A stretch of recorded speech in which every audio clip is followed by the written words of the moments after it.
Kanva Mata, like it is near Udupi.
Capacity. Yun ang tanong sa dito pa. Ang basta.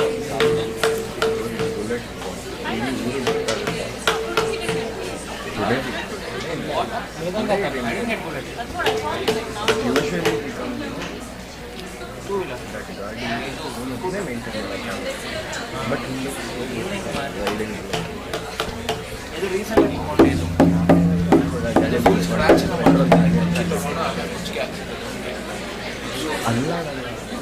ಇದು ಇದು ಕೇರಳದಿಂದ ಬಂತು ಇದು ಗುಡ್ಡು ಇದು ಇಲ್ಲೇ ಒಬ್ಬರು ಏನೋ ತಮಿಳ್ನಾಡಿಂದ ಒಬ್ಬ ಬರ್ತಾರೆ ಇದಕ್ಕೆಲ್ಲ ಇದು ಮಾಡೋಕ್ಕೆ ಸರ್ವಿಸ್ ಇದು ಟೀ ಫುಡ್ 30 kg ಇದೆ ಬರೀ ಇದೆ 30 kg ಇದರಲ್ಲಿ ಇಲ್ಲ ಇದ್ರಲ್ಲಿ ವೇಟ್ ರೆಡ್ಯೂಸ್ ಮಾಡ್ಬೋದು ಏನು ಮಾಡ್ತಾರೆ ಅದು ನಾನು ಏನು ಮಾಡಿದೆ ಅದನ್ನು ನಾನು ಕಡಿಮೆ ಮಾಡ್ತೀನಿ ಸರ್ ಮಾಡಿಸೋಣ ನಾನು ಬೇಡ ಇಲ್ಲಿ ಗೇಜ್ ಆಗಿದ್ದರೆ ಒಂದು 50 years ಅಂದರೆ ಏನೂ ಆಗಲ್ಲ ಹಂಗೆ ಇರುತ್ತೆ ಆದರೆ ಇದಕ್ಕೆ ಚರ್ಮ ಕರ್ತಾನೆ ಇದು ಇದಾ ಬಾರ್ ಇದು US ಇಂದ ಬರೋದಿತ್ತು ಬಾರು ಅವರು ಇಂಡಿಯಾನು ಮಾಡ್ತಾರೆ but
We request everyone to kindly remain seated.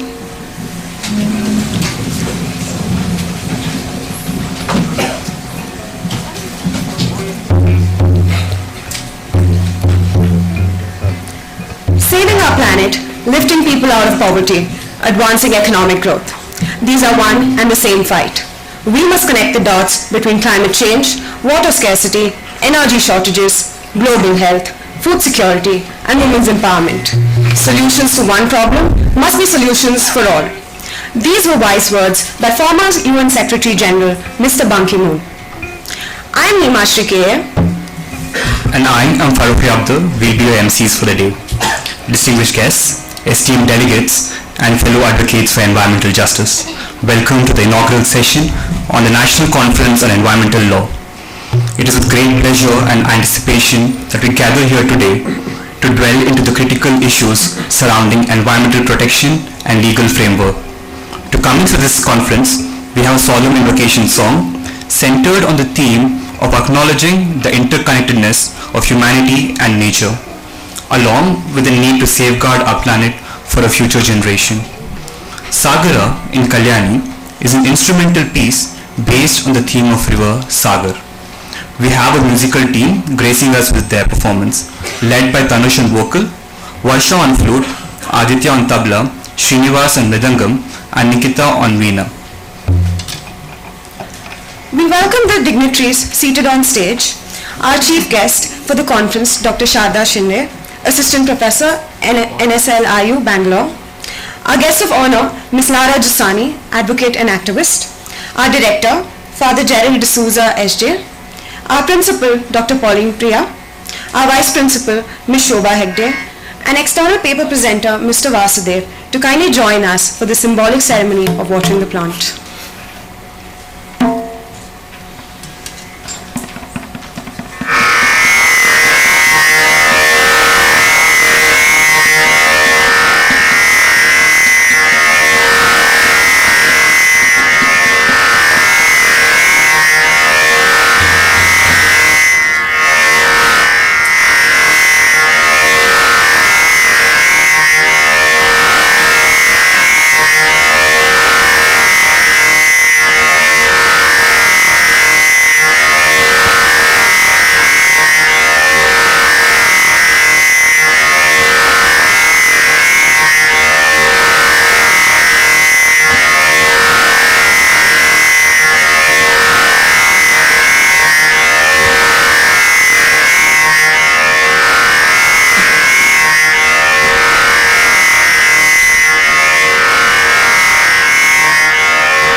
mesmerizing performance.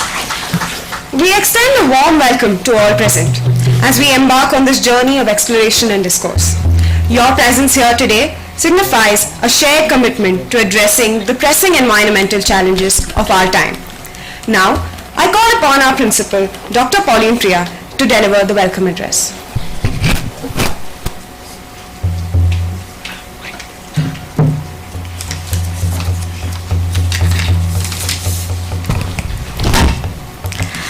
A pleasant morning to one and all gathered here.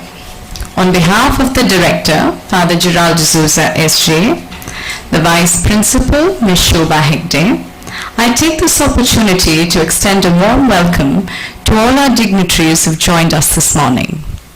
Our guest of honor, Ms. Lara Jasani, Advocate, Bombay High Court, National Green Tribunal.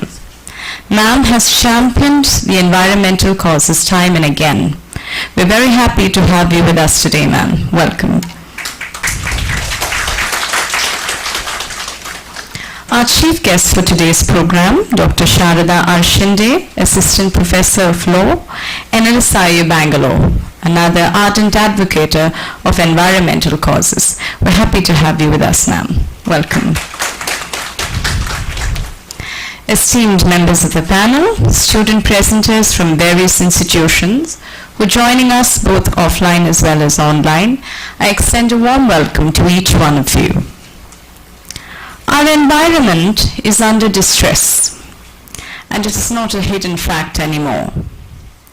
The threat that it is facing right now is alarming, and it's our duty to act before it gets too late. As inhabitants of the earth, everyone must come to do their bit to save environment. Human greed has invariably disturbed ecological balance. It is important for us to note that even the littlest of actions impact the environment directly or indirectly. Ruthless corporate endeavors have further catalyzed deforestation, land and sea mining, etc. In such a scenario, it is heartening to note that it is indigenous communities, and dare I say the common man, who has served as stewards to conserving the planet's precious biodiversity. As students of law, it is for us to assess whether our laws adequately address issues and hold people accountable on matters concerning the environment. Or do our laws merely impose duties on the layman and no sanctions to those in power? We must realize that the story of creation has other players along with us, and this planet is designed to accommodate us all.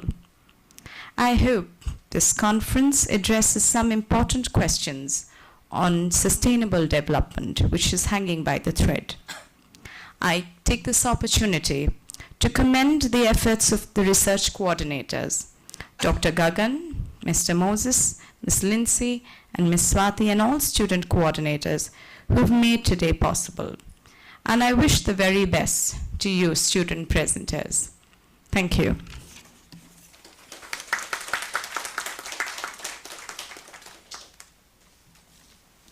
Thank you, ma'am.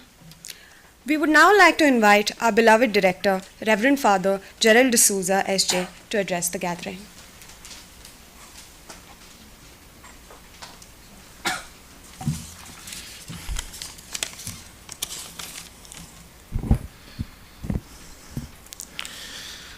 Good morning to all of you gathered here, and a warm welcome to this National Conference on Environmental Law and Protection of our Nature.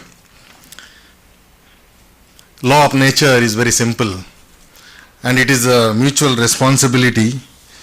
Nature knows to take care of us, and if you do not take care of nature, nature knows how to destroy us. It is not a big issue. No, if there is an earthquake, thousands of people vanish within no seconds. And if any other calamity that comes across, either human-made or natural, no, that is, nature has got its own mechanism to take care of itself. Unfortunately, one thing is missing, the logic is missing. That means nature will not select who has destroyed nature, therefore it can victimize anybody and take away. That is a very unfortunate thing that takes place. We are in such a context, such a very vulnerable situation that we are in. And we are discussing environmental law, the climate change, ironically sitting in an AC room and thinking about many other environmental issues. Oftentimes this happens in our policy, in our framing of laws, and actually how it is being implemented and takes place in the context. Therefore, our responsibility is to combine these two. Our policy and our field should be combined, and that should be, I think, the lesser the gap, the effective policy that could be. Otherwise, we will have policies which are not effective in nature, and that can be a lot of gap in understanding the policy itself. This is very much happening not only in environmental policy, in any other policy for that matter. With regard to environmental protection, if you look at the laws in India, I am not sure whether they are curative in nature or perhaps preventive in nature. The keynote speakers definitely will address on this issue. If most of the laws are curative in nature, that means we'll have done the damage and then try to patch up how to now make good for the damage that we have done. This happens most of the time in our policies. Damage is being done and we learn our laws or policies after the damage is being done. This is most unfortunate. We have to learn the lessons only after the damage and then that is the curative part. But I think laws and policies are required to prevent the damage and prevent prevention so that it will lead to sustainability. We are blessed in a way to have so far not so toxic environment. I think we need to preserve that healthy environment or perhaps nature, whatever you want to call it. I think that is our utmost responsibility. What kills us is use and throw culture or a mentality that exists across. We have got a tendency to use and throw. That is why the whole that plastic culture that came in very, very strongly. That became very handy. You don't have to wash again. You don't have to recycle. You use and simply throw to the dustbin. And we applied that principle to everyone, even for human beings and for environment. You simply use, abuse, and simply throw it out once the purpose is over. And I think that mentality, that culture is costing us today. Therefore, when we make or perhaps think about these laws, there is much more to do than mere application of law or perhaps implementation of law, change of mind or perhaps a transformation in our way of encountering our own world and especially the environment around us. What is this relevant to the law students? Most of you are law students. You will be the advocates tomorrow. What do we expect now? What is the purpose, objective of this whole conference, the theme that we have chosen? We want you to be the advocates for that policy. Advocates to framing the policy, advocates to have the policy analysis, and also have timely interventions, even if in the form of public interest litigation, which is very, very urgent, but it is a silent killer. We do not see the effect immediately. I urge you, I request you to understand the intensity of the problem that exists in and around us, and perhaps your contribution in terms of thinking, in terms of research, and perhaps a long way to go in framing the policies and changing the course of life of millions on this planet. Therefore, I wish you all the best for those who are presenting the papers this morning. I'll be more than happy to sit back and listen to your researched presentation whole day today. I especially thank our faculty coordinators Gagan, Moses, Swati and Lindsay for putting these acts together to make this conference be a reality today. And also all the student coordinators and volunteers who have willingly come forward to arrange this conference. So wishing you a happy learning time, and God bless us all. Thank you.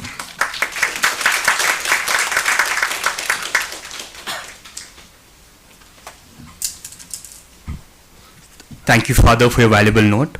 We now invite Professor Moses Raj, Faculty Coordinator of the Research Cell, to present the concept note, providing a comprehensive overview of the themes and objectives that will shape our discussions today. Dignitaries on the dais and members of the audience and members of the research cell. The idea of environmental law as a genesis and with the extension of how we use and abuse the environment turned out to be a comprehensive discussion. And today, on the 1st of March of this year, we are happy to announce a national conference, and I'm delighted to read the concept note. Environmental paradigms have shaped the way we look at the complexities of comparative climate constitutionalism in theory and praxis. Communities are forced to resettle without compensation, while traditional knowledge is being capitalized through intellectual property frameworks. Rampant developmental activities also lead to destruction and displacement of support systems, local populations, and animals. These specificities of ecological disturbance can lead to concerns on policy and growth. Are we missing the big picture by getting lost in the granular details of environmental conservation? In essence, we are missing the forest for the trees. Judicial activism has played a key role in preserving environmental governance and rule of law.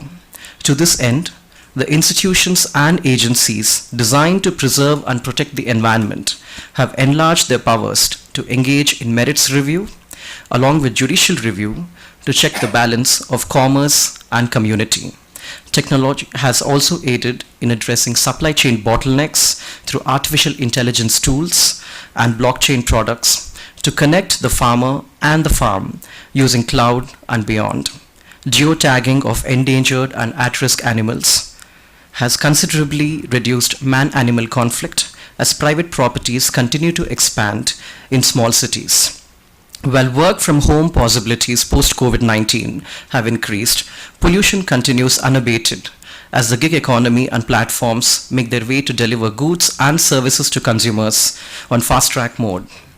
With increasing disposable income and purchasing power, environmental patience has negated its role and importance with an ever-growing young generation wanting better lifestyle measures.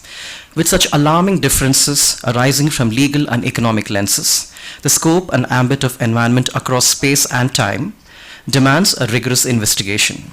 The trends in disruption and displacement of vulnerable and marginalized populations without access to remedy remains a central concern in the area of law and development. The social implications of attitudes to displacement causes disenchantment, even if it benefits the local economy, thereby causing output risk and progressive instability. At the same time, environmental exploitation within and between provincial states has disadvantaged certain social subgroups and occupations, particularly with low skill levels. Environment to this end has been a perennial problem of advancing societies and remains a challenge for public policy professionals. Through this national conference of 1st March 2024, we want the research direction in environment studies to be anchored in epistemological, ontological, and methodological frameworks that ask the hard questions. And this symposium has invited papers across various themes, but in general, with 4 broad themes: sustainable development, gender and environment, technology and environment, and corporates and environment. And we look forward to all your deliberations today. Thank you.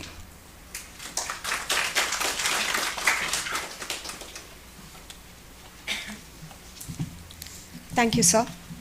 We now invite Professor Swati K, Faculty Coordinator of the Research Cell, to provide a brief introduction of our distinguished keynote speaker, Advocate Lara Jasani, a practicing advocate in the Bombay High Court and the National Green Tribunal.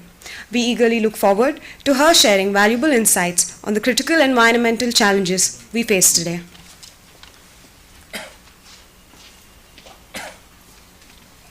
Thank you, Nimoshi. It's an honor to introduce the keynote speaker for the day, Ms. Lara Jasani, who is an advocate practicing in the Bombay High Court. Ma'am has been practicing law for over a decade and is currently an independent litigator with her primary practice based out of Bombay High Court and the National Green Tribunal. Ma'am holds a master's in political science with specialization in Indian politics and an LLM with specialization in criminal law. Ma'am was a former litigation partner at M. Mullah Associates till September 2017 and is practicing independently from Mumbai these days. Ma'am takes up human rights violations, particularly constitutional, environmental, development, anti-corruption and criminal matters, and in defense of human rights defenders. Ma'am has represented project-affected communities and civil society organizations in matters pertaining to environmental concerns and violations, pollution, disasters, destructive infrastructure, and development projects and displacement. Ma'am is also engaged in public policy and advocacy work on democratic rights and civil liberties issues and human rights and legal education. Ma'am is also part of the People's Union for Civil Liberties and works with several community-based groups and networks and collaborates with civil society organizations, business and human rights initiatives, and intersectional feminist collectives on issue basis. We are glad to have you here, ma'am, and I now invite Ms. Lara Jasani to address the keynote speech.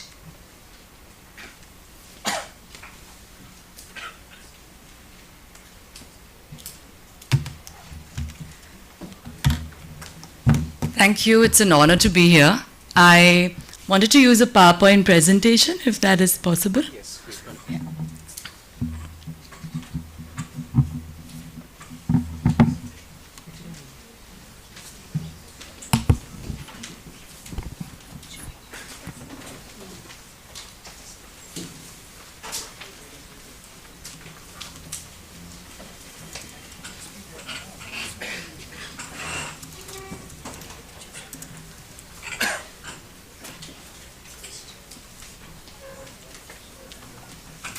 Can I email it to you?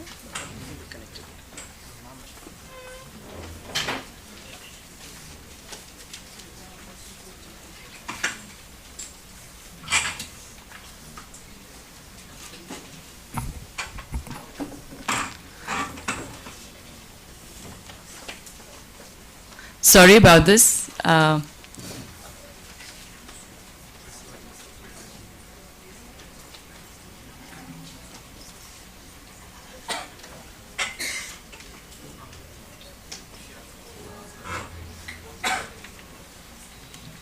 I can email it to you. Yeah? Okay, yeah. I can use the USB, that's better.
Thank you.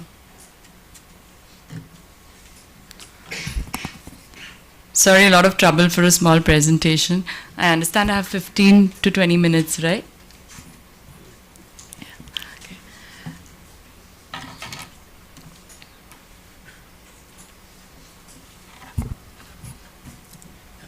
Yeah. Okay.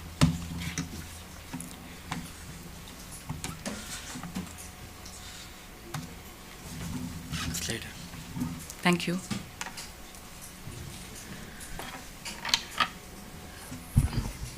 I would first and foremost like to thank St. Joseph's College of Law for having me over to address you on the dilution of environmental policy and also its impact that we seeing on climate justice. I'd also like to first and foremost, congratulate the faculty as well as the students for organizing such an important program, and also for the initiative that you'll have taken to have discussions on the environment at a very opportune time. You all may be aware that India has ranked last in the Environmental Performance Index. Its rankings on the environment have gone really down because of the increasing pollution and also the impact that it has had on the health. There are several reports, many of them are disputed, which are coming out, which basically show that environmental factors have had a huge role to play in the deteriorating health of the citizens of the country. And as we know, it is the most marginalized and most vulnerable who get affected the most when there are any climate-related or environmental problems. So today I'm going to, as a lawyer, touch upon some of the challenges that we are facing in courts due to the changing environmental legislations. It's mainly a critical assessment. Of course, there are a lot of things that we can still use in environmental law and that we are using in courts. India had a very progressive framework of environmental laws, and we benefited from the judicial precedents that came from time to time. The courts, Supreme Courts, High Courts, and the National Green Tribunals have played a huge role in expanding the scope of environmental jurisprudence. Yet at the same time, many of the protective legislations that came after hard struggles are seeing a dilution, are seeing a weakening because of demands that have come in the name of development, in the name of business, ease of doing business, and also in the kind of aspirations that we as a consumer class, we as a a class of people who are today hoping for using more and more technology, using more and more air conditioning and several other consumeristic aspirations that we carry today in terms of goods, have actually driven many of the policies that we see today. So I think we have a very big responsibility as future generations, as generations who are going to live longer on this planet, to preserve it, because otherwise we will have nothing left to preserve.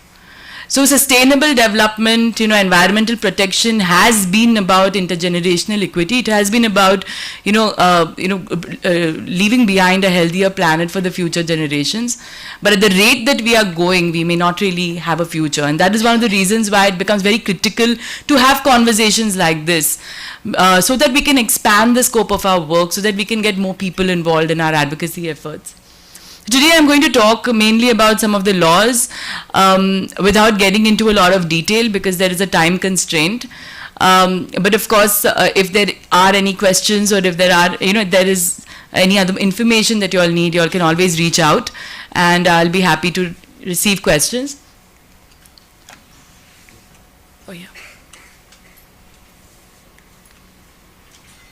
Okay, that's okay, that's okay.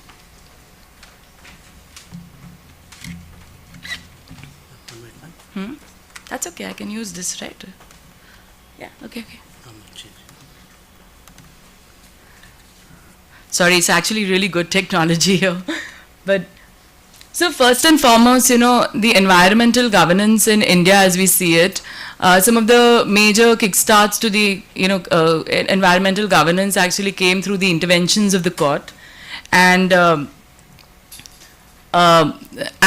the recognition of the entire global community that looking into the environment and environment protection was an extremely important point on agenda for the entire world.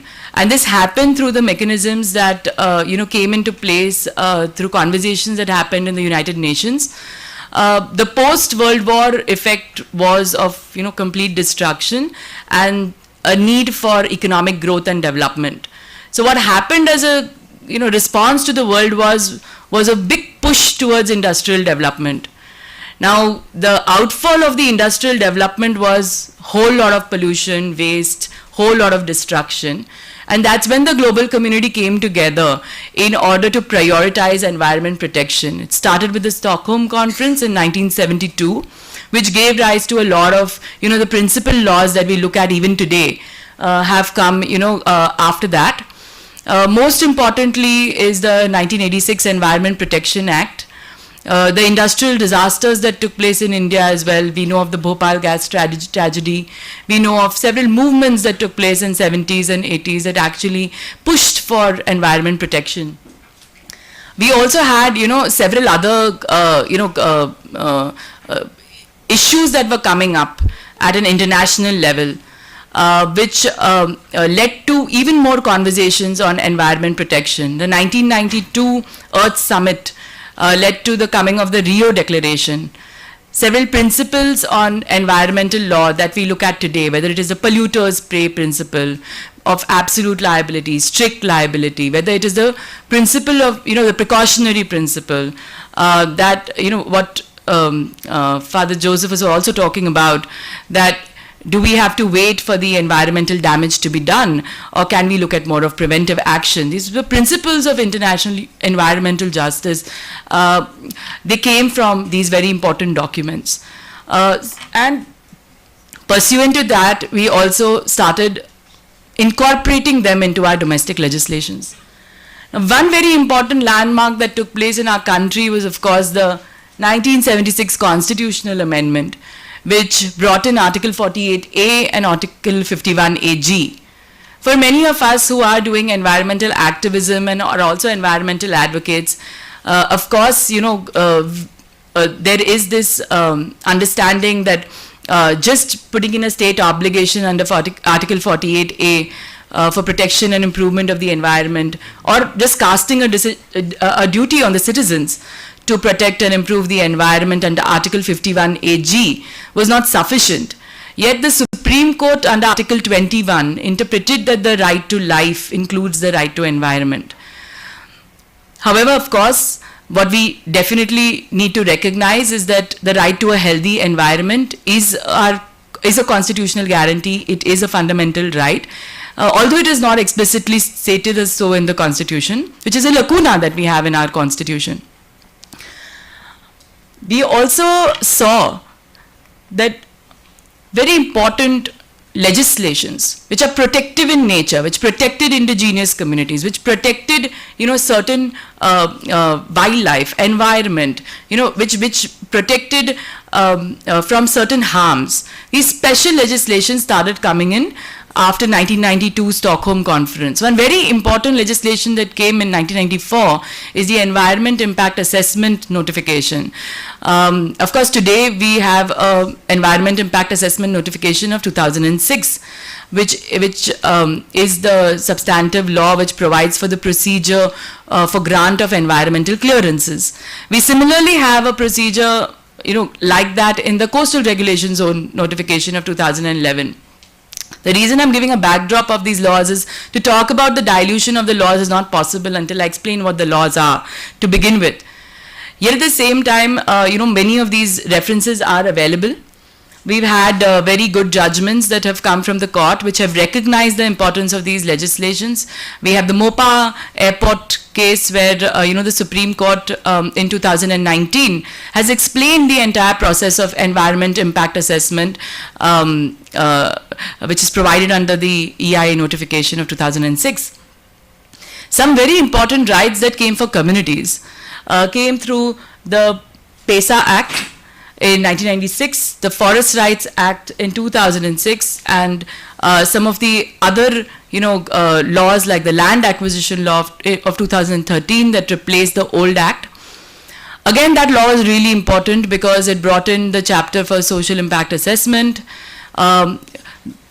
Most importantly, the Forest Rights Act and PESA recognized the importance of free, prior, informed consent of the communities before granting permission or before granting approval to any project. Now, this was a very important, again, move that came through legislation, but it was a very hard-fought struggle by the Adivasi community, by the indigenous communities all across the country.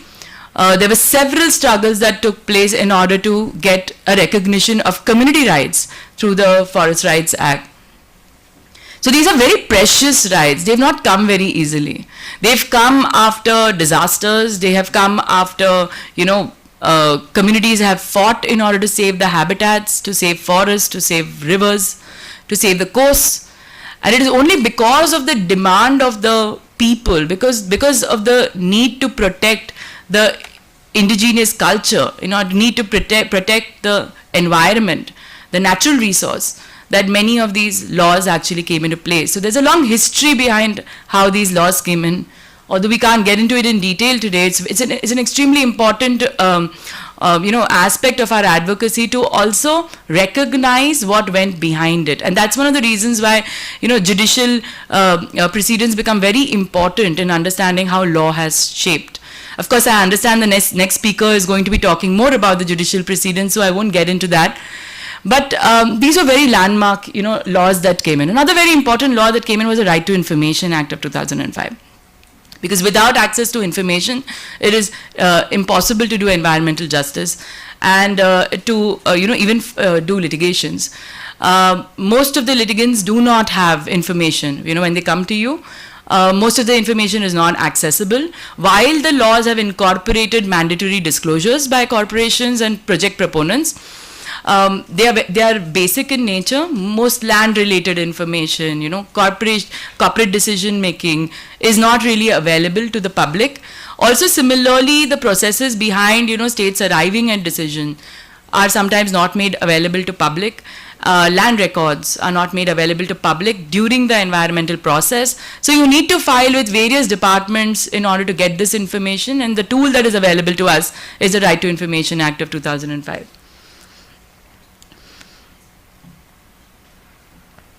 Now, what has, however, happened after that? Like I said, many of these laws have come through, hard struggle. But what we're seeing, that has happened through a period of time is that due to the demand of the corporates, due to the demand of the business community, and also this push towards, development model, which is destructive, which does not recognize, the rights of the people as well as the impact it has on the environment. There has been a steady dilution of environmental policy. It's not happened through just replacing a policy with a destructive policy, but there have been piecemeal changes that have been brought into several policies, which has actually hollowed these policies out, and several procedural safeguards that were provided, for instance, in the environment impact assessment process, have been removed. For instance, in the Forest Conservation, Act, which provides for, forest approvals and clearances, the safeguards have been removed. The linkages that these had with the protective legislations for the communities have been taken away. We also see that many of these changes that are brought to the land laws have actually happened through state amendments that have taken place. So while the land law remains as it is, the Land Acquisition Act, several states have brought amendments in order to relax the procedures for acquisition. So there were very strict procedures which required involvement of the community at the time of land acquisition, them to be heard, their objections to be received, their concerns to be met, social impact assessment, environment impact assessment. All of these things are steadily being removed, either in the name of of public interest projects like infrastructure projects, or in the name of security, or in the name of certain other important projects which are being carried out by businesses that the government believes is important for the development of the country. Now, what is this development? That is the first question. Like, what kind of a development is it if we are going to leave nothing behind? If we are going to destroy our rivers, destroy our coasts, destroy our natural resources, our forests, what kind of a development is it? Do we feel developed if we are, constantly falling sick because of the pollution, increasing pollution in the city? No, we do not feel, that we are in any way progressing. Do we feel that, there is progress if there are natural disasters that are increasing in different parts of the country? We also have these, very important disaster management laws in place. right? We have them at the national level, we have state plans, district plans, right? But none of these are being implemented in order to look at preventive action or to look at, the protection measures and the remedial measures that it provides. So whatever is protected is being diluted, or it is being, it is not being implemented in the name of our own development, right? But at the same time, the communities that are affected are left without any recourse. So this is a manner in which we have seen that, a lot of changes have been brought in. We also have like dilutions that have come to the Forest Rights Act, to the PESA, by bypassing the need for Gram Sabha consent, or by not making it mandatory to get the consent in order to get final approvals from the Forest Department. This takes away the significance of legislations that required free, prior, informed consent before actually allowing projects to go on or any activity to be established. We also have several changes that have come to the coastal regulation zone notification. The tidal lines have been changed. The buffer zones have been changed. The prohibited areas, the prohibited activities, okay, have, instead of being expanded, they have been, reduced. We have seen many exemptions. Like we saw so many exemptions come in. In Bombay, we have a coastal road project. And for the coastal road project, an exemption was brought into the CRZ notification, which allowed only, the road to be constructed in a zone where any kind of construction activity was not allowed. Now, so it was a prohibited activity. So you regularize a prohibited activity by changing the law.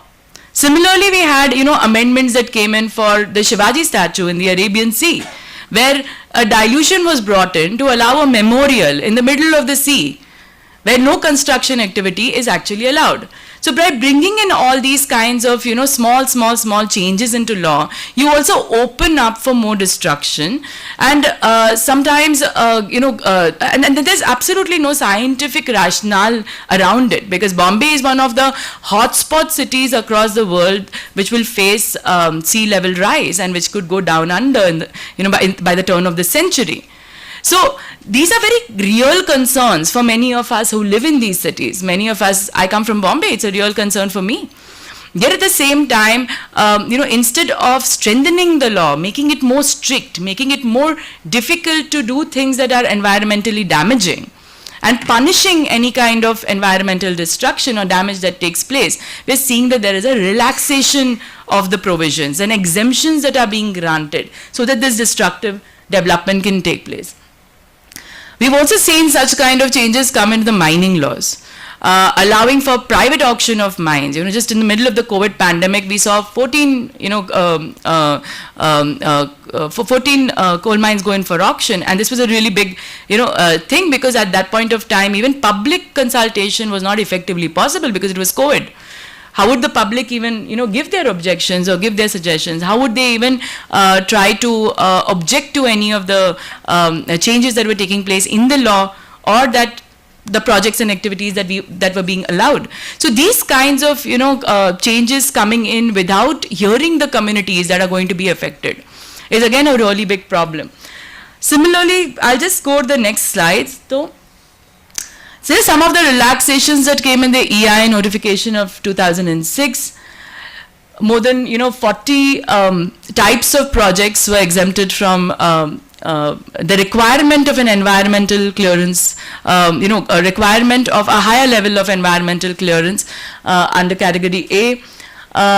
There are also relaxations that have come in favor of polluting sectors, industries, power plants, mining, pesticide industries. These are very high impact industries. Infrastructure industry, for instance, the bypassing of the need for public consultation. So EIA process is a 4-step process, and the third step is the public consultation process. The entire public consultation process itself was bypassed for many of the infrastructure, for all the infrastructure projects. So you don't need to go for public consultation anymore if there is a linear infrastructure project. So these kind of changes that have been brought in, the validity of the clearance has been increased from 5 to 10 years. And that's a really big step because you see technology has advanced, construction time has reduced. There is no need to increase the validity of a clearance for such a long period. But we are seeing that the validity, instead of being actually being decreased, that period has been increased by double. Earlier it was increased to 7 years, now it has been increased to 10 years. Also very importantly, when we look at the question of validity, is that we're in a situation where, the climate change impact is being felt on the global south.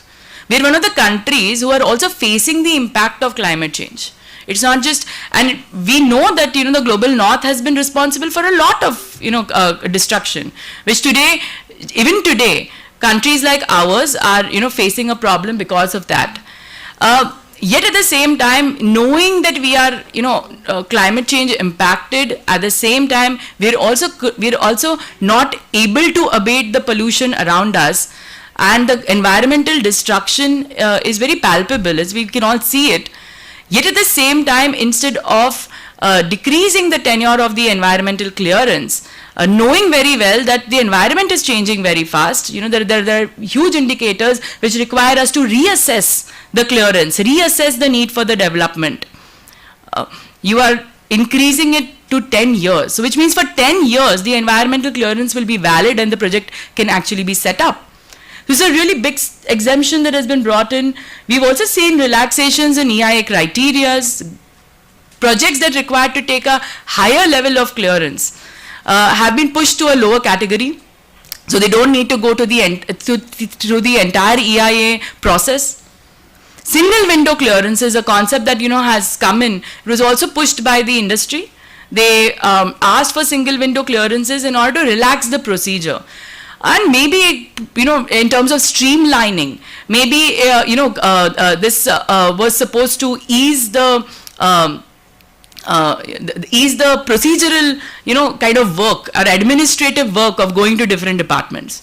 Yet what has happened because of it is that each act, for instance, to get a wildlife clearance, you're under the Wildlife Act and the rules. Similarly, for a forest clearance, you need to go to the Forest Conservation Act. You have to look at the various other acts that impact, getting an approval. Each of these, clearances had their own procedures, and these procedures to be followed are very important. Also, they can't happen simultaneously. Many of them need to happen before deciding the other. So it has completely diluted the whole process of getting a clearance. It's made it very easy to get a clearance. While what should actually happen is there should be a stringent and strict assessment when you're looking at grant of clearances, especially at a time like this, because there are multiple development activities taking place at one time. For instance, a law doesn't look at the issue of cumulative impact assessment. You have multiple projects going on at one time, but we don't look into the issue of cumulative impact assessment. We're just assessing that one project and the impact that that project has. Right? Similarly, we also see that, in terms of the precautionary principle, many of these laws, the EIA is supposed to prevent any kind of destructive project from being approved because it has a stringent EIA process. It's extremely important that the authorities implement those laws in true spirit. Yet we've seen that during public consultation hearings, there is not proper notice given. The information is not available in local languages. The law now provides, in fact, that a summary of the EIA report be provided to the community. But sometimes that summary is very sanitized. You don't have all the project-related information, etc., in order to, actually critique the project. You also don't have sufficient time for communities to actually go through 1,000 pages of documents. You don't have enough time to actually process them, get legal assistance. Many of the communities don't have legal aid. They don't have legal support to actually help them, which is where lawyers like us who are invested in environmental causes become very important to also help them before the litigation starts, at the time of public consultation, at the time of sending notices to the authorities. Now, there was also a move that had come in March 2020 to change this law entirely by introducing the draft environment impact assessment notification of 2020. It consolidated many of these amendments. More than 100 amendments have taken place to the EI notification 2006. It consolidated many of these amendments. At the same time, it provided for more relaxations. This was heavily opposed. 1.7 million, that is 17 lakh objections were received by the ministry from different parts of the country. And even the courts passed orders saying that translated copies of this law were not made available to the community. And until they were made available to the community, the law could not be proceeded with. So because of all of these things that have happened, currently the law is stalled. But it's a complete departure from the original intention of the law. Under the EI notification 2006, it diluted a version of clearance. It brought in a new category of clearance called environmental permission. And there's a lot of ambiguity around what this environmental permission is, because it's not going to go through the EIA process. It's going to be, below even a B2 category project. But also it allowed for post-facto clearance. So in the EI notification of 2006 itself, a lot of relaxations were brought in by giving a stopgap measure or a period for industries and projects which had not got prior environmental clearance to apply for regularization by way of post-facto clearance. And this post-facto clearance would then legitimize illegal operations, like operations which started without taking any clearance. So they don't take any clearance, they start an activity, but the EI notification comes up, with certain amendment notifications. The ministry comes up with certain amendment notifications, which allow that, okay, in this 6-month period, all those irregular projects, which actually ought to be stopped completely, will get an occasion to come and regularize their activities by applying for a post-facto clearance. So the entire concept that before a project starts, you have to look at the impact of the project. You have to assess how it's affecting the community, how it is affecting the area, the environment, the natural resource, the water, etc. completely goes away. Okay. All right, I've been asked to conclude. So I'll just, also the requirement for public, I'll take 2 minutes. Yeah. Also the requirement for public consultation was removed for several projects. Public hearing, which I said that even the time under the EI notification is not sufficient. Okay, has been proposed to be reduced from 30 days to 20 days. So these kinds of changes being brought about by law. Of course, this law has not come in, and hopefully with all of us here, we will we will oppose any such law. Similarly, there have been a lot of amendments to the Forest Conservation Act, which changed even the definition of forest. So as per the Godavan judgment, the forest has a simple dictionary meaning. And what is happening over here through this is that a lot of plantations and other, not real forests, but have been actually included in the definition of forest to show there is an increase in forest cover. Yet at the same time, forests which are not reserved, which are not notified, are being removed from protection. Similarly, it penalizes local communities for carrying out activity in forests. Now, local communities, forest-dwelling communities, depend on the forest, and their traditional livelihoods, their cultural life, their social life, all revolves around the natural resources. And criminalizing them or penalizing them, actually puts their socio-economic and cultural rights at huge risk. You also have allowances that have been made for use of non-forestry land, for forest land for non-forest purposes. Again, that is a huge problem. It's like industrialization and commercialization of forests. There are also several exemptions that have been brought in. We've also seen, and I wanted to end with these 3 because they're very recent. We've also seen a lot of reforms that have come in the Mines and Minerals Act. Now there are even more reforms that are being produced, which are being proposed, and many which came in 23. We've seen Biodiversity Amendment Act, which came last year. Again, easing the exploitation and grant of approvals for the commercial use of biological resources. It's also going to open and traditional knowledge. It will also allow for patenting of this knowledge. I think someone in the introduction actually mentioned that these measures are underway, and this is exactly what has happened. It also takes away the profit sharing of local communities, because local communities are the ones who have harvested this knowledge, who actually hold the traditional knowledge. And the indigenous communities, the knowledge would be taken away from them. There are exemptions which have been granted to Ayush as well. You have also the Coastal Aquaculture Authority Amendment Act. Now, some of the major issues that have come, and this has come in for the shrimp aquaculture, which are businesses, that regularize their past violations, and also many of the violations were criminalized. There were penal consequences to violating. They are being removed. There is a decriminalization which is taking place.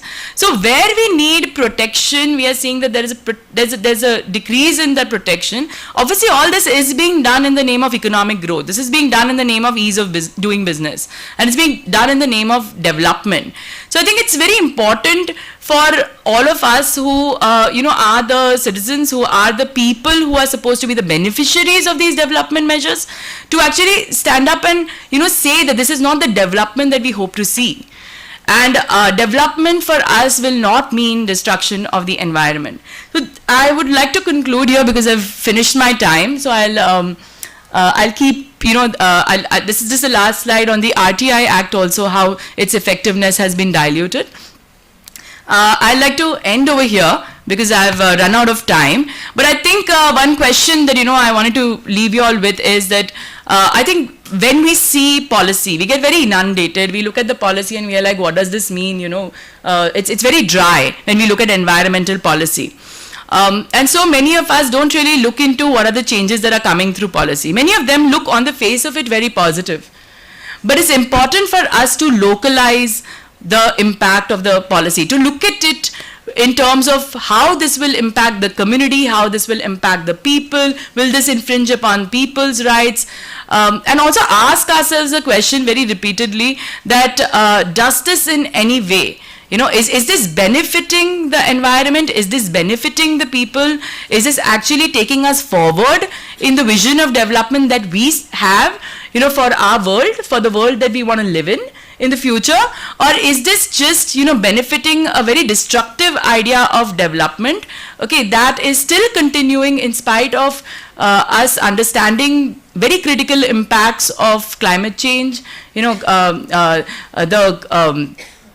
complete disaster-like situation that we have reached, where many of us are in critical danger of the impacts of the environmental destruction that has happened over decades and over centuries. So I think that is a very important, this is how we can, locate ourselves and also examine policies. And as lawyers, it's very important for us to read the laws from that perspective. So I'll just leave you all with that for the time being. And thank you very much for having me here, and sorry for taking additional time.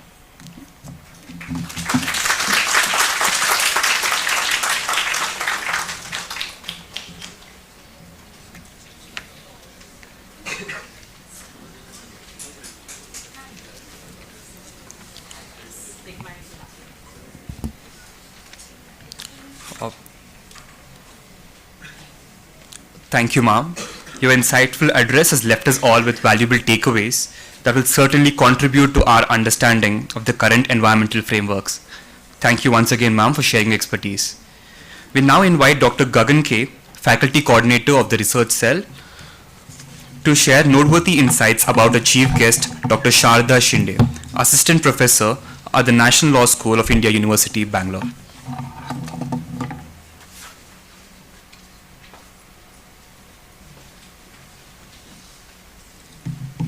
Thank you for giving me this opportunity to introduce the chief guest.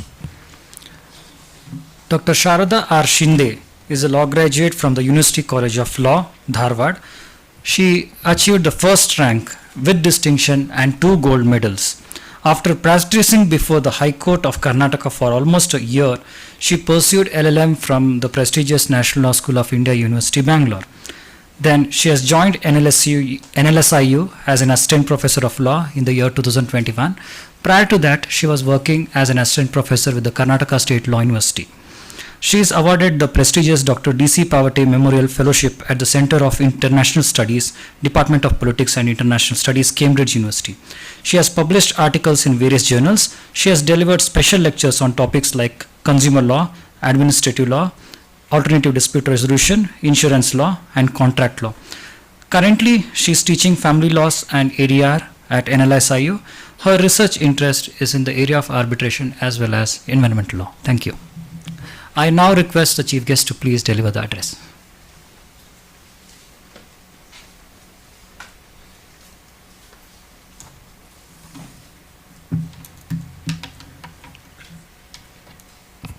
Respected dignitaries, respected faculty members, and my dear students.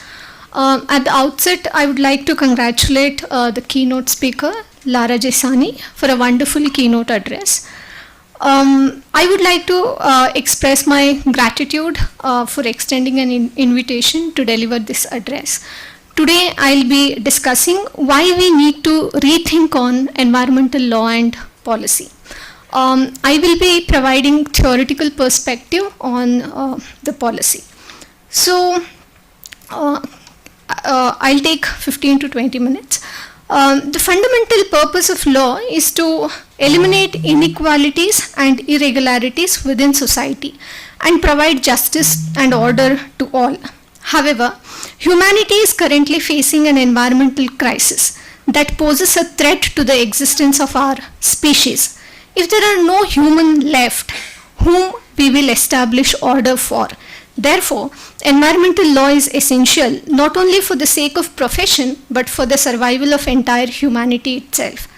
The critics of anthropocentric approach to ecology often argue that it originates from Judeo-Christian tradition, which states that God gave earth to human for their own benefit.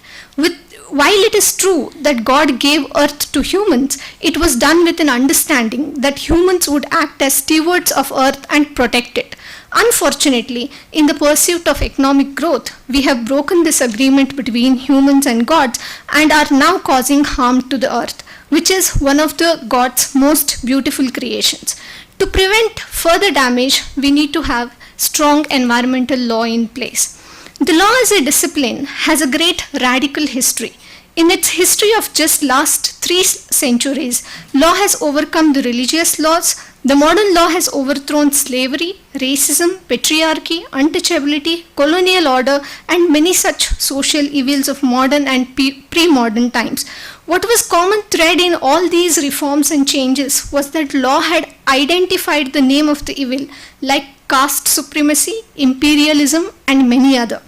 In the 21st century, while we may have moved beyond all these historical injustices, we are confronted with new crisis, that is ecological emergency. Once again, it falls upon us, the lawmakers, to pinpoint the root cause of this crisis. And today, capitalism and its relentless pursuit of unchecked development stands as the culprit. As the tagline of the seminar says, we are cutting the forest to save the trees. The fundamental question is, who is cutting the forest and who is getting benefited by securing theirs, and who is paying the price of losing the forest? So we live in an Anthropocene age.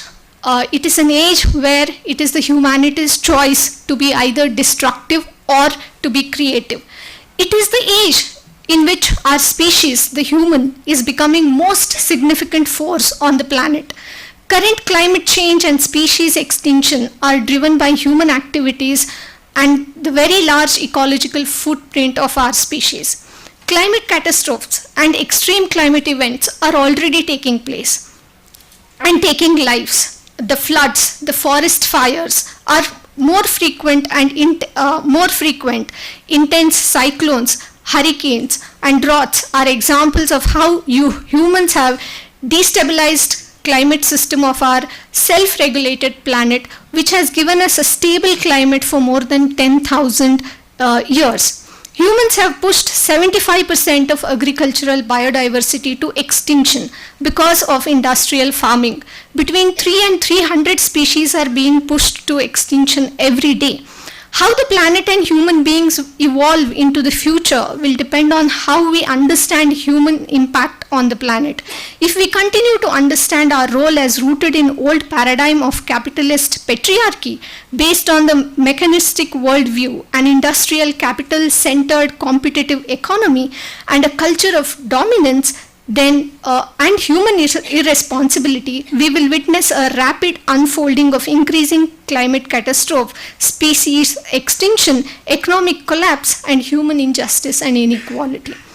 This is the destructive Anthropocene of human arrogance. It is displayed in the attempt of scientists to do geoengineering, genetic engineering, and synthetic biology as a technological fixes to climate crisis, food crisis, and energy crisis.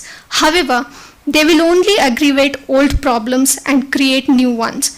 We have already seen this with genetic engineering. It was supposed to increase food production, but it has failed to increase crop yields. It was supposed to reduce climate chemical use, but it has increased the use of pesticides and herbicides. It was supposed to control weeds and pests, but it has instead created super weeds and super pests. The Anthropocene is a name Paul Crutzen and others gave to this period of geological time upon which planet has entered. Curtin says about 30 to 50% of the planet's land surface is exploited by humans. More than half of all accessible fresh water is used by mankind. More nitrogen fertilizer is applied in agriculture than is fixed naturally in all terrestrial ecosystems. The Anthropocene represents a new phase in history of the Earth when natural forces and human forces become intertwined so that the fate of one determines the fate of other. Geologically, this is a remarkable episode in the history of the planet. The human is no longer that figure in the foreground who pursues his self-interest against the background of holistic organistic cycle, natural cycle. In the past, humans could maintain that equilibrium, but however, this is no longer possible. The next issue is growth. The question is, what kind of growth and to what end? The existing growth of our social metabolic reproduction is just creating wastefulness and increasing the problems for the upcoming generations to face. In the corporate perspective, only that which makes profit is of value. However, all material processes also serve ecological needs and social needs. These needs are undermined by the monopolizing tendency of corporations. The ecological costs of industrial production, the chemical fertilizers, pesticides, atomic energy, and the waste and damage for which they are responsible during both production and consumption process are being inflicted on nature. They manifest themselves as air, water, soil pollution and poisoning that will not only affect the present but also future generation. This applies particularly to the long-term effects of modern high technology, atomic energy, genetic engineering, computer technology and their synergistic effect which nobody can either predict or control. Let us now try to understand the word development in perspective. Development is to create well-being and affluence for all. For some regions and for some people, it has delivered that promise, but for most regions and people, it has instead brought environmental degradation and poverty. Where did the environmental paradigm go wrong? Firstly, it focused exclusively on the model of progress derived from Western industrialized economies. It was assumed that the Western style of progress was possible for everyone. Development, which was defined as the improved well-being of all, was equated with westernization of economic categories, such as human needs, productivity, and growth. Concepts and categories related to economic development and natural resource utilization that had emerged in a specific context of industrialization and capitalist growth in the center of colonial power were raised to the level of universal assumption. That's where the fault lies. According to Rosa Luxemburg, colonialism is a constant, necessary condition for capitalist growth. Without colonies, capital accumulation would grind to a halt. The development as capital accumulation and commercialization of economy for the generation of surplus and profit thus involved reproduction not only of a particular form of wealth creation but also of the associated creation of poverty and dispossession. Secondly, development focused exclusively on such financial indicators such as gross national product. What these indicators could not demonstrate was the environmental destruction and the creation of poverty associated with that development process. The problem with measuring economic growth in gross national product is that it measures some costs as benefit, for example, pollution control, but fails to fully measures the cost.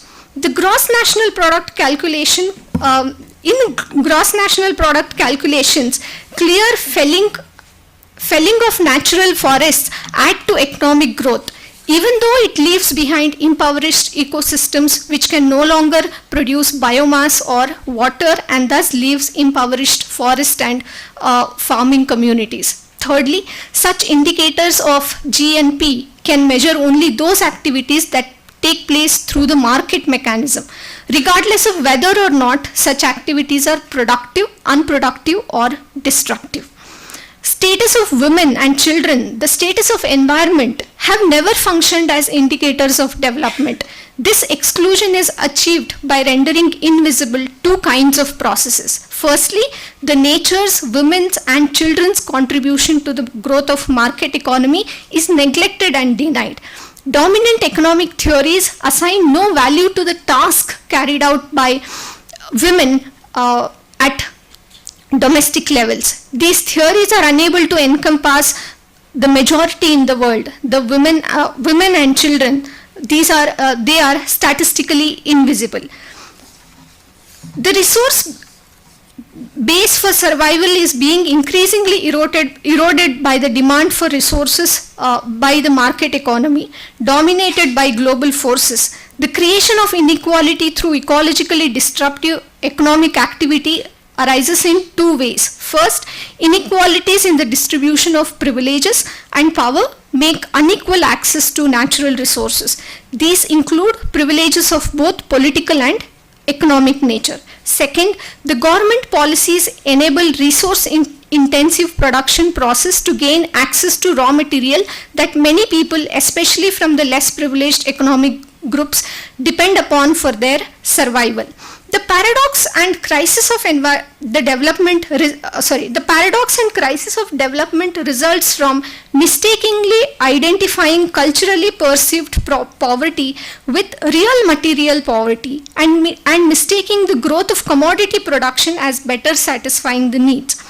In fact, water, soil fertility and genetic wealth are considerably diminished as a result of developmental process. Let me now talk about the relationship between man and soil. For communities who derive their sustenance from soil, it is not merely a physical property situated in a Cartesian space. For them, soil is a source of all meaning. Someone said, "My land is my backbone, my land is my foundation." Soil and society, the earth and its people, are intimately interconnected. In tribal and peasant societies, cultural and religious identity is derived from the soil, soil is not perceived as a mere factor of production, but as the very soul of society. In India, the victims of progress have experienced uprooting and have registered it, but both the victims and state perceived such sacrifice as a small one for the larger national interest. Over 50 to 60 years of planned development and planned deconstruction of nature and society no longer appears negligible, and the larger national interest turns out to be embodied in elite minority without roots. Millions of people have been uprooted from their homelands in India during these past decades. They and their links with the soil have been sacrificed to accommodate mines, dams, factories, and wildlife park. In central India, to illustrate the situation, they narrate a story. Let me read out that story for you. The forest was ablaze, pushed by the wind. The flames began to close in on a beautiful tree on which sat a bird. An old man escaping the fire himself saw the bird and said to it, "Little bird, why don't you fly away? Have you forgotten your wings?" And the bird answered, "Old man, do you see this empty nest above? This is where I was born. And this small nest from which you hear the chirping is where I am bringing up my small child. I am feeding him with nectar from the flowers of this tree, and I live by its ripe fruits. And do you see the droppings below the forest, below the forest floor? Many seedlings emerge from them, and thus I help to spread greenery, as my parents before did, and as my children after me will. My life is linked to this tree. If it dies, I will surely die with it. No, I have not forgotten my wings." Colonialism and capitalism have transformed land and soil from being a source of life. It transformed man from the role of a guest to predator. In a sacred space, one can only be a guest, and one cannot own it. Chief Settle's letter has become an ecological testament. It says, it goes like this: "The earth does not belong to man, man belongs to earth. All things are connected like the blood which unites one family. Whatever befalls the earth befalls the sons of the earth. Man did not weave the web of life, he is merely a strand of it. Whatever he does to the web, he does it to himself." As relationship between nature and society, between different communities are changed and replaced by abstract and rigid boundaries between nature and people, meaning shift from roots in the soil to links with the nation. In the words of a financial consultant, Kenichi Ohame, on a political map, boundaries between countries are as clear as ever, but on a competitive map showing the real flow of financial activity, these boundaries have largely disappeared. Borderless economy offers enormous opportunities to those who can crisscross the boundaries in search of better profits. We are finally living in a world where money, securities, services, options, futures, information and patents, software and hardware, companies and know-how, assets and memberships, paintings and brands are all traded without national sentiments across traditional borders. Let me now talk about the relationship between gender and environment, and then I'll end my speech. Ecofeminism refers to movements with focus on gender and environment relationship. Ecofeminism is a position that there are important connection between how one treats women, people of color, and on the one hand, and the natural environment on the other. Ecofeminism has been developed by scholars and activists from the global north and global south, and has influenced the development of international environmental law. A French writer argued that male control over production and women's sexuality causes the twin crisis of environmental destruction through excessive production and overpopulation. Vandana Shiva campaigned against ecologically destructive activities occurring in global south under the banner of development. Beena Agarwal's extremely influential article, "The Gender and Environmental Debate from India," demonstrates that environmental women relationship is mediated through structures of class, caste, race and ethnicity over time. This approach has elements of intersectoral and materiality theory. Agarwal poses a new framework for examining gender and environmental relationship called feminist environmentalism, which examines women's and men's relationship with nature based on their material interaction with the environment.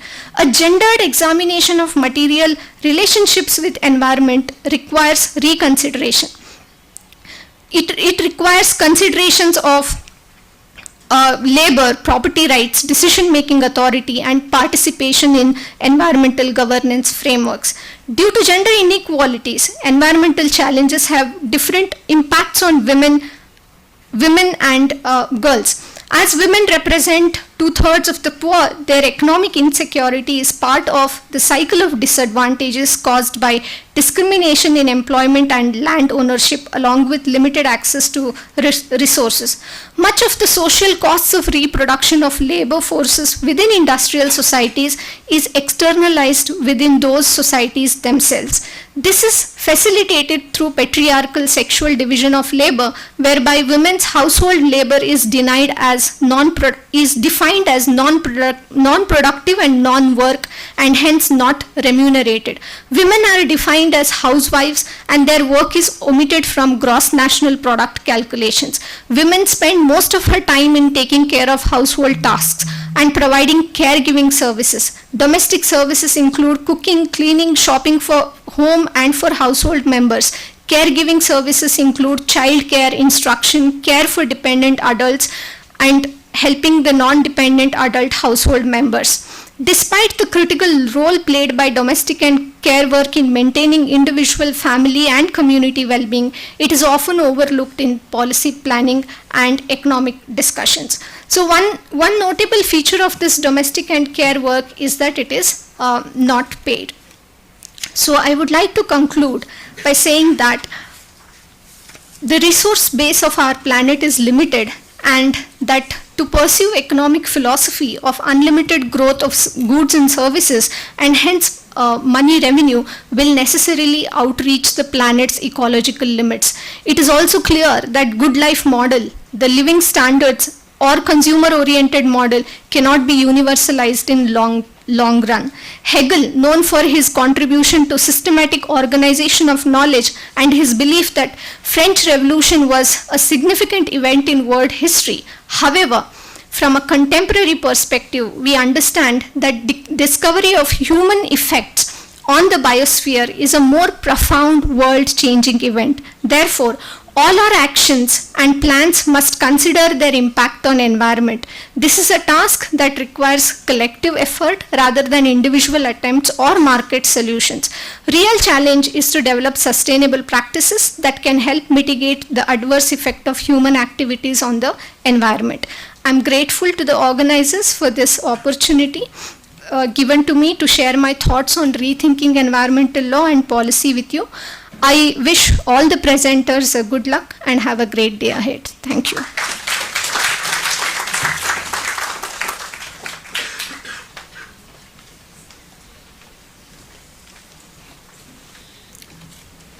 We express our sincere appreciation, ma'am, for your insightful address and invaluable contributions to enhancing our understanding for the pressing environmental issues at hand.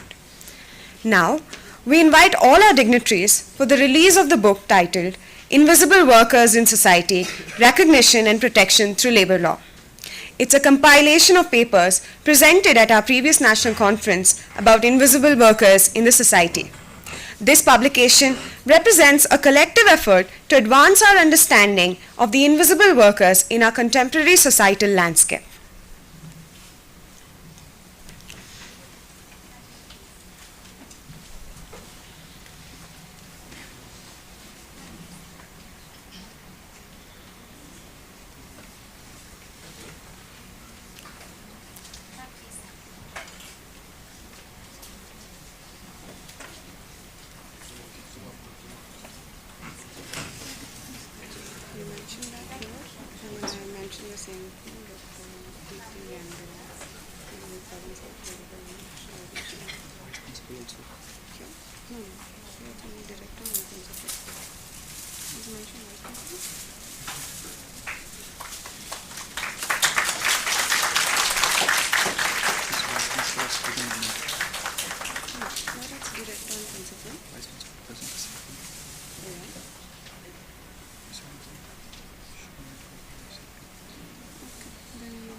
Thank you, dignitaries.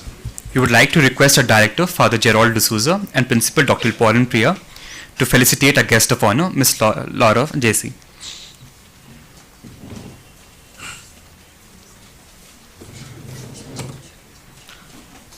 I kindly request the Principal to present a shawl and the Director to present the memory.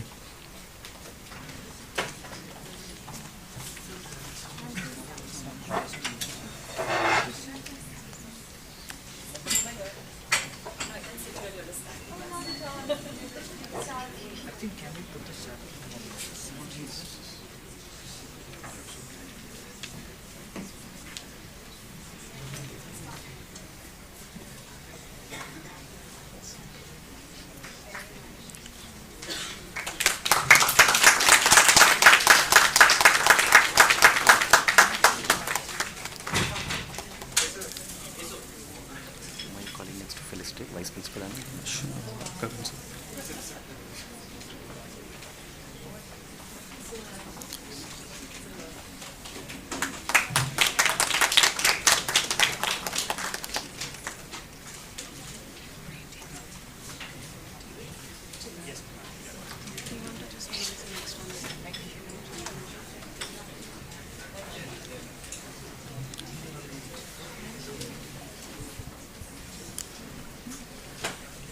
Now we'd like to request our Vice Principal, Ms. Shobha Hegde, and Dr. Gagan K. to felicitate our esteemed Chief Guest, Dr. Sharda Shinde.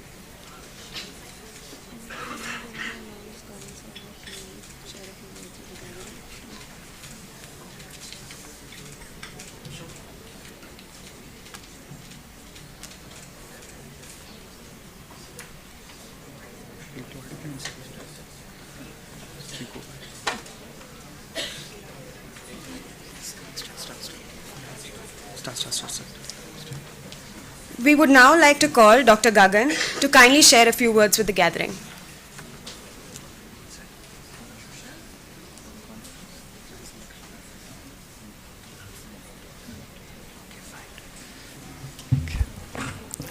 Thank you for providing this opportunity to me.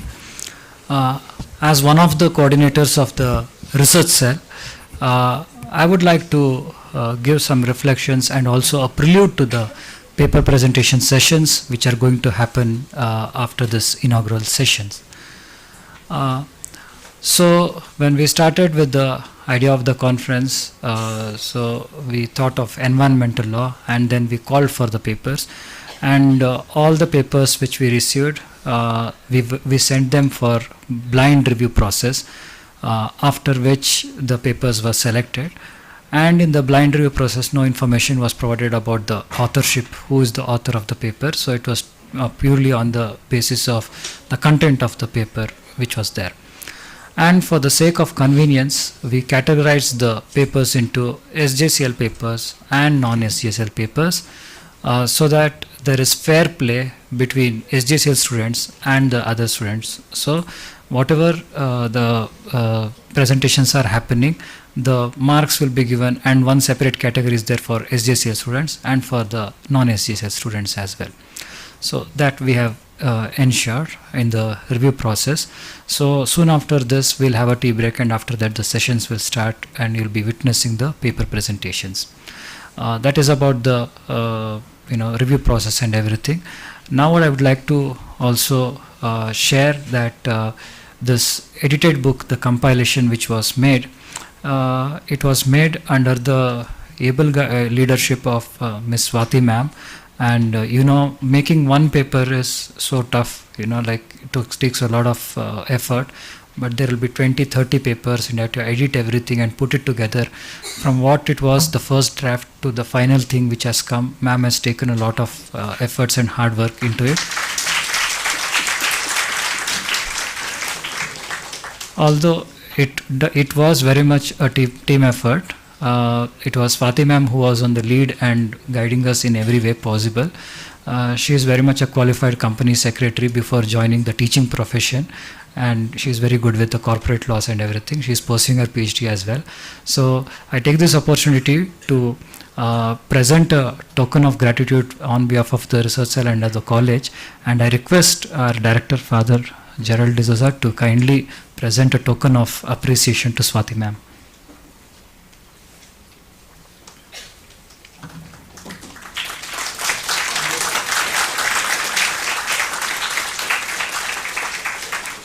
Thank you.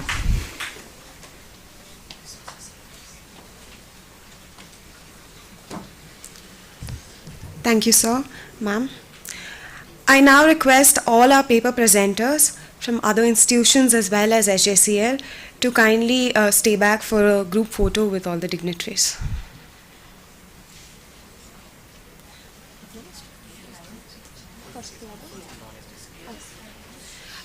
We'd like to request the presenters from the other institutions first for the group picture with all the dignitaries.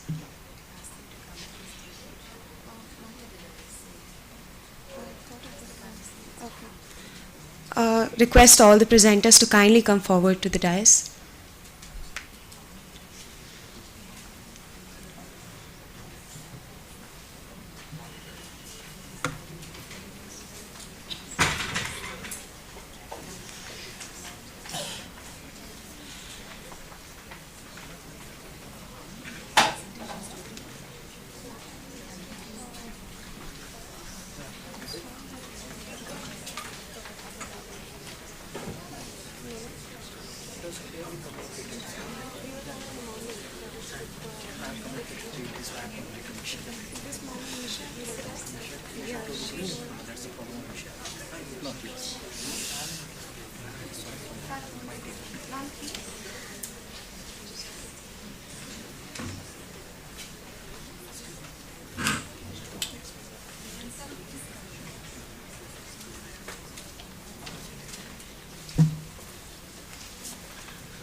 I now request all the presenters from HJCL to kindly come forward to the dais for the group picture.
Take a break for tea.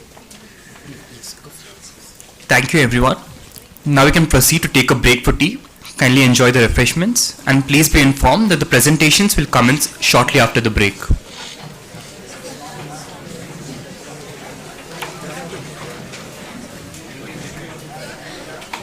Attendees, please maintain decorum.